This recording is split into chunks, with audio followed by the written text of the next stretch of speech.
Army శిక్షణ పేరుతో ఆకృత్యాలు చేసినట కేంద్ర మంత్రి రామ్మోహన్ నాయుడుతో నిందితుడు బస్వ వెంకటనారాయణ.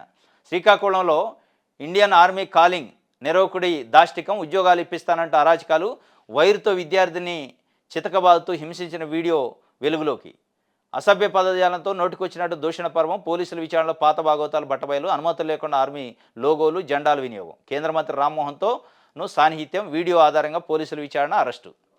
వీడు బస్వన వెంకటనారాయణ. మరి ఈడేమి ఆర్మీ శిక్షణ ఇస్తాడో మొన్న సోషల్ మీడియాలో వైరల్ అయినాయి ఆ వీడియో. పాపం వైరుతో కొడతాడు వాడు. మనిషి మృగం అనిపించింది. ఒక మనిషిని కొట్టినట్టు కొట్టలే, పశువులను కొట్టినట్టు కొట్టిండు. మొత్తుకుంటున్నారు వాళ్ళు పాపం. ఓ ఓ అని మొత్తుకుంటున్నారు తట్టుకోలేక దెబ్బలకు. వైరు కదా, మామూలు చురుకు తగిలితే. వాడు ఆర్మీ శిక్షణ అట బస్వ వెంకటనారాయణ. వాడు పేరుకి ఆ ఆర్మీకి ఏమైనా సంబంధం ఉందా? ఆర్మీ శిక్షణ ఇప్పిద్దాని ఒక్కొక్కళ్ళ దగ్గర 5 లక్షల నుంచి 10 లక్షలు తీసుకొని శిక్షణ ఇప్పించి జాబ్ కూడా ఇప్పించే బాధ్యత నాదని డబ్బులు దొబ్బేసి వాళ్ళు నిలదీస్తే కొట్టిండట. ఆ కొట్టిన వీడియో ఎప్పటిదో మొన్న బయటపడది. ఇక ఈ మహానుభావుడు మళ్ళీ రామ్మోహన్ నాయుడు కేంద్ర మంత్రితో సాన్నిహిత్య సంబంధాలు ఉన్నాయట.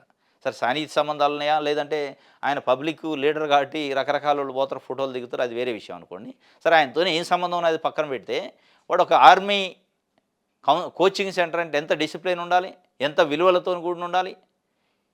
ఈ ఈ దుర్మార్గుడు వాళ్ళకి ఆర్మీ కౌన్సిలింగ్ కోచింగ్ ఇచ్చి వాళ్ళు ఆర్మీలోకి పంపిస్తే ఇక ఆర్మీ ఉంటుందా? ఇట్లాంటి వాళ్ళు ఉంటే వాడిని పోలీసులు అరెస్ట్ చేశారట.